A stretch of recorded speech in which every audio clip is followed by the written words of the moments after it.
जालिम राजा ने अपनी बेटी की शादी सांप से क्यों करवाई? सच्चाई उड़ा देगी होश। नमस्कार प्रिय दर्शकों, हर हर महादेव। आप सभी का स्वागत है हमारे YouTube चैनल दिव्य ज्ञान सागर में, जहां हम आपके लिए लाते हैं सनातन धर्म की अद्भुत कथाएं और आध्यात्मिक रहस्य जो आपके मन और आत्मा को शांति प्रदान करेंगे। आज की कथा आरंभ करने से पहले आपसे एक निवेदन है। गरुड़ पुराण में कहा गया है कि जो भी कथा या शिक्षा बीच में छोड़ी जाती है वह पाप का कारण बनती है, इसलिए इस कथा को अंत तक जरूर सुने। यदि आप एक सच्चे सनातनी हैं और भगवान श्री राम में अटूट श्रद्धा रखते हैं तो अभी वीडियो को लाइक करें, चैनल को सब्सक्राइब करें और कमेंट में जय श्री राम लिखकर अपना समर्थन व्यक्त करें। तो आइए प्रिय दर्शकों, बिना देरी किए आरंभ करते हैं आज की प्रेरणादायक कथा। प्रिय दर्शकों, यह कथा आपके पारिवारिक समस्या का हल होगी। इसे देखने मात्र से परिवार की सारी दिक्कतें हट जाएंगी। प्रिय दर्शकों, एक बार एक गांव में एक बूढ़ी महिला रहती थी जिसकी कोई औलाद नहीं थी। उसके पास एक छोटी सी कुटिया थी जिसमें वह अकेले ही रहती थी। वह प्रतिदिन जंगल जाकर ईंधन के लिए लकड़ियां जमा करती थी। एक दिन लकड़ियों के गट्ठर में एक छोटा सा सर्प आकर छिप गया। बूढ़ी महिला ने इस पर ध्यान नहीं दिया और लकड़ियां उठाकर घर ले आई। जब उसने लकड़ियों को जमीन पर रखा तो सर्प बाहर निकल आया और बिल्ली के साथ खेलने लगा। बूढ़ी महिला ने उसे अकेला छोड़ दिया क्योंकि उसके कोई बच्चे नहीं थे। उसने सर्प को अपना बेटा मान लिया। समय बीतता गया और वह सर्प बड़ा हो गया। एक दिन उसने महिला से कहा, मां, राजा के पास जाओ और उनसे कहो कि उनकी बेटी से मेरी शादी करवा दें। बूढ़ी महिला ने कहा, ठीक है बेटा, लेकिन तुम कैसे सोच सकते हो कि राजा अपनी इकलौती बेटी तुम्हें देगा? तुम तो सर्प हो। सर्प ने उत्तर दिया, इससे कोई फर्क नहीं पड़ता मां, बस तुम जाओ और देखो वह क्या कहते हैं। बूढ़ी महिला सर्प के कहे अनुसार राजा के महल पहुंची। द्वार पर खड़े पहरेदार ने उससे पूछा कि उसे क्या चाहिए और वह राजा से क्यों मिलना चाहती है।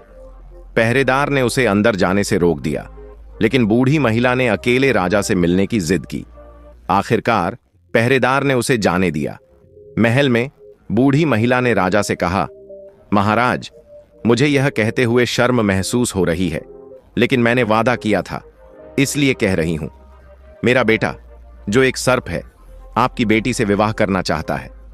राजा यह सुनकर क्रोधित हो गए और बूढ़ी महिला को धक्का देकर सीढ़ियों से नीचे गिरा दिया, जिससे उसका पैर टूट गया।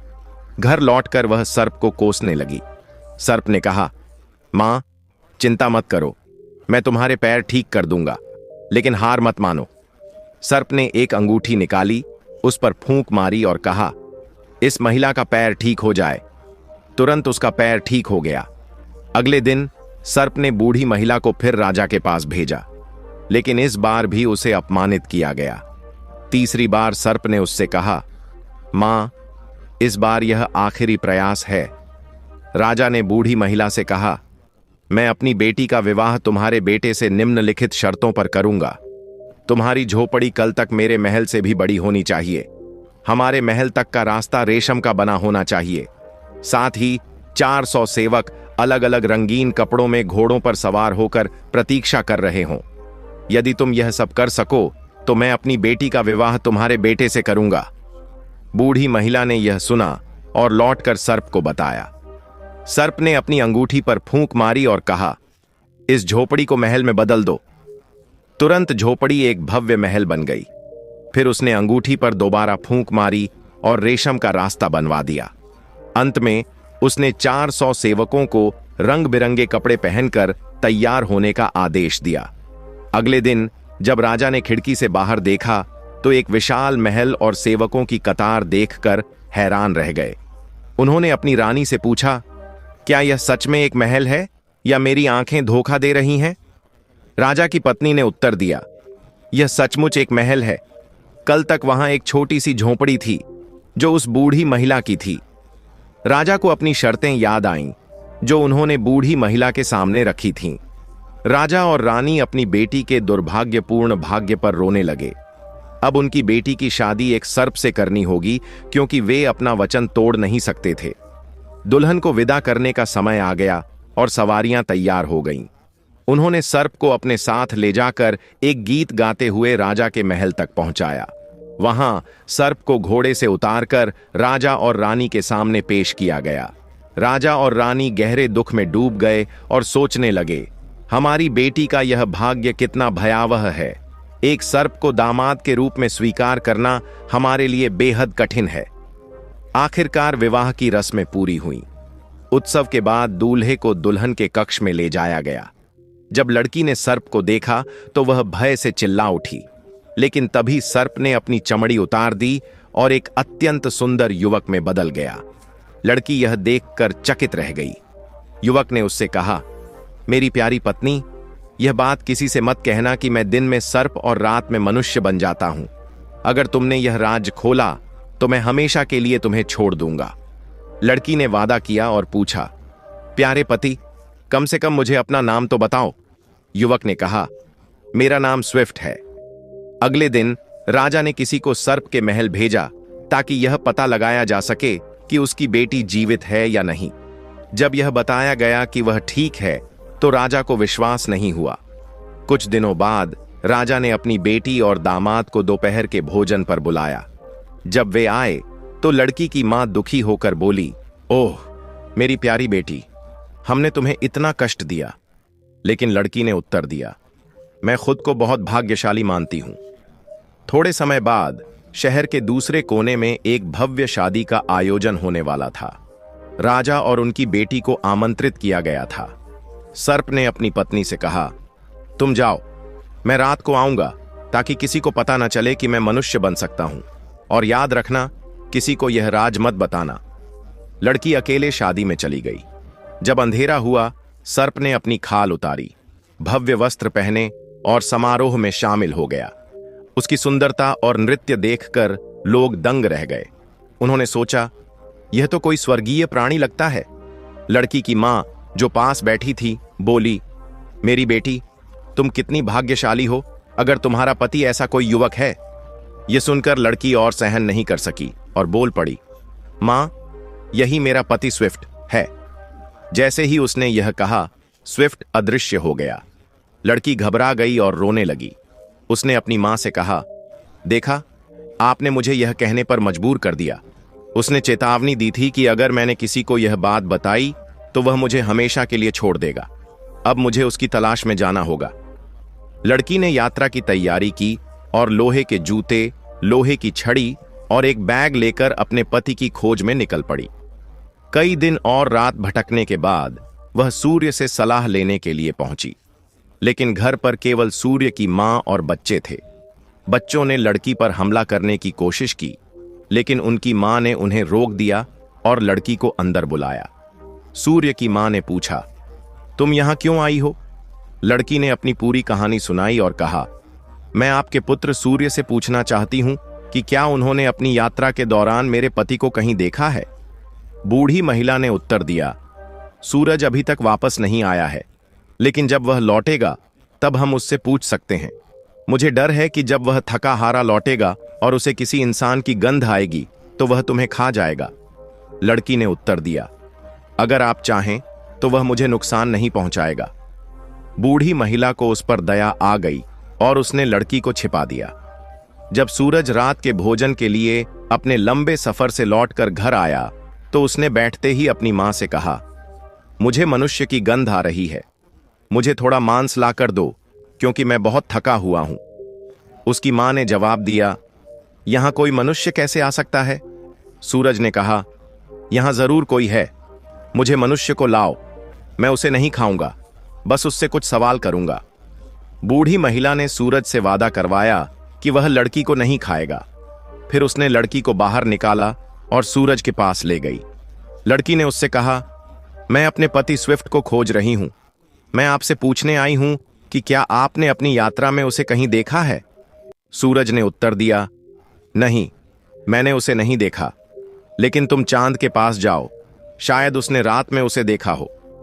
बेचारी लड़की चांद की ओर चल पड़ी और कई दिन और रात भटकने के बाद चांद के पास पहुंची।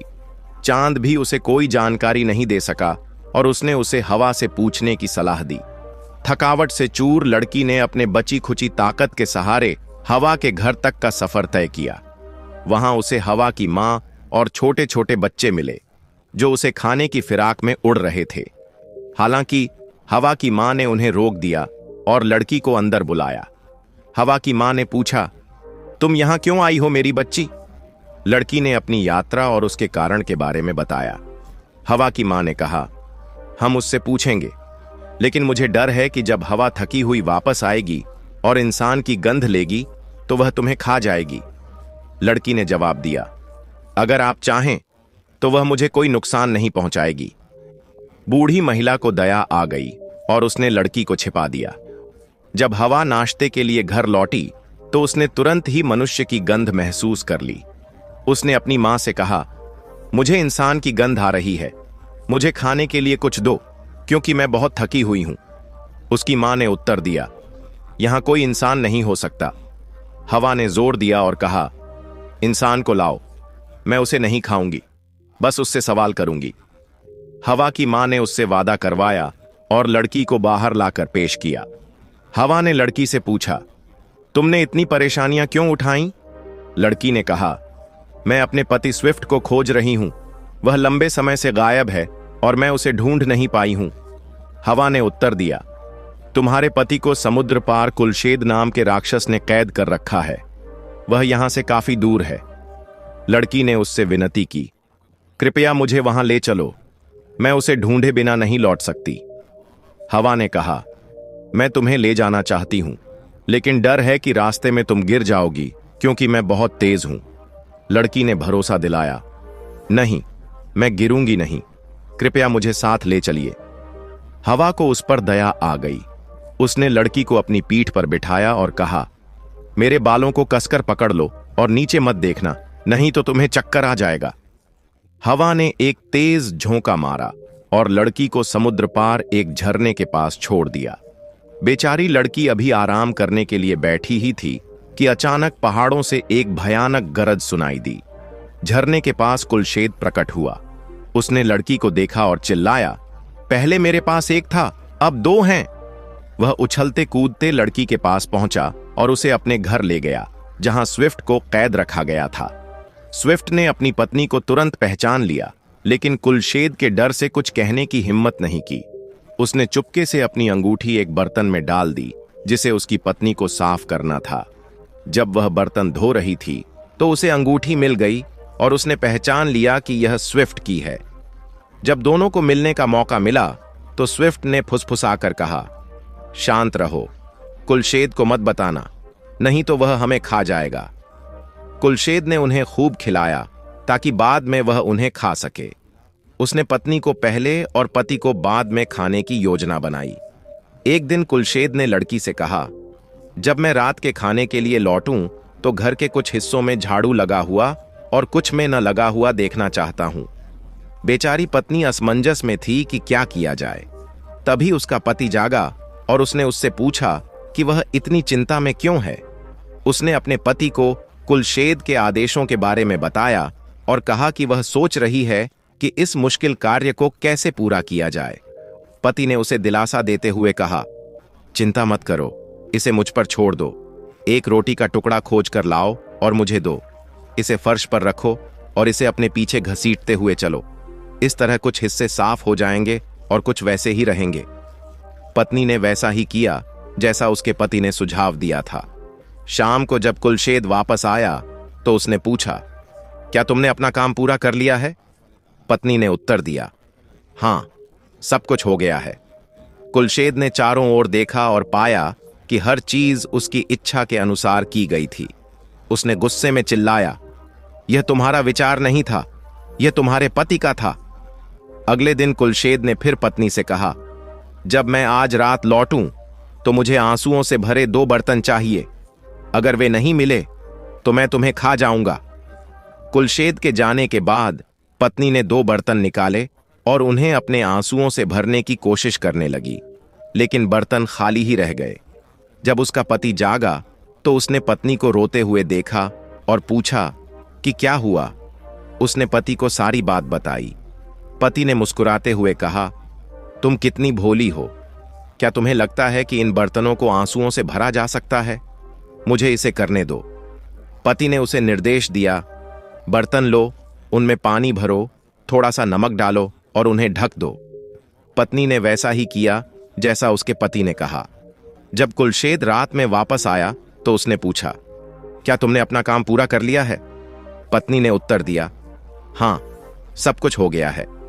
कुलशेद ने बर्तनों को छका और महसूस किया कि पानी आंसुओं की तरह नमकीन है। उसने गुस्से में कहा, मुझे पता है, यह तुम्हारा विचार नहीं था, यह तुम्हारे पति का है।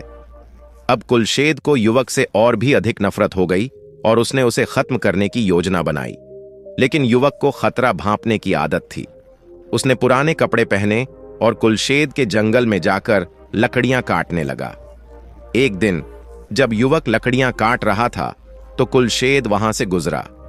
कुल्हाड़ी की आवाज सुनकर वह चिल्लाया, मेरे जंगल में लकड़ी काटने की जुर्रत कौन कर रहा है? युवक ने जवाब दिया, मैं एक गरीब आदमी हूं और एक युवक के लिए ताबूत बना रहा हूं जो हाल ही में मरा है। कुलशेद ने पूछा, वह युवक कौन था? युवक ने उत्तर दिया, एक सुंदर लड़का जिसका नाम स्विफ्ट था। यह सुनकर कुलशेद खुशी से चिल्लाया, ओह, यह कितनी अच्छी खबर है। युवक ने उसे ताबूत के पास बुलाया और पूछा, क्या तुम उसे जानते हो? कुलशेद ने कहा, हां। युवक ने कहा, तो आओ, अंदर जाकर देखो कि मैंने ताबूत ठीक से बनाया है या नहीं। कुलशेद खुशी खुशी ताबूत के अंदर चढ़ गया। युवक ने तुरंत ताबूत का ढक्कन बंद कर दिया, उसे ताला लगाया और उसमें आग लगा दी। यह सुनिश्चित करने के बाद कि कुलशेद जलकर राख हो गया है, युवक घर लौटा और अपनी पत्नी से कहा, कुलशेद अब हमेशा के लिए खत्म हो गया है, अपना सामान पैक करो, अब हम अपने घर लौटेंगे। उन्होंने अपना सामान समेटा और अपने घर लौट गए। वे हमेशा खुशी खुशी रहने लगे। वह युवक जो कभी दिन में सर्प और रात में मनुष्य होता था, अब हमेशा के लिए इंसान बन गया था। दोस्तों, अगर आपको यह कहानी पसंद आई हो तो नीचे कमेंट करके जय श्री कृष्णा जरूर लिखें। अपनी राय साझा करें और इस कहानी को अपने दोस्तों के साथ अधिक से अधिक शेयर करें। अगर आप हमारे चैनल पर नए हैं तो सब्सक्राइब करना न भूलें ताकि आप हमारी और भी दिलचस्प कहानियां मिस न करें।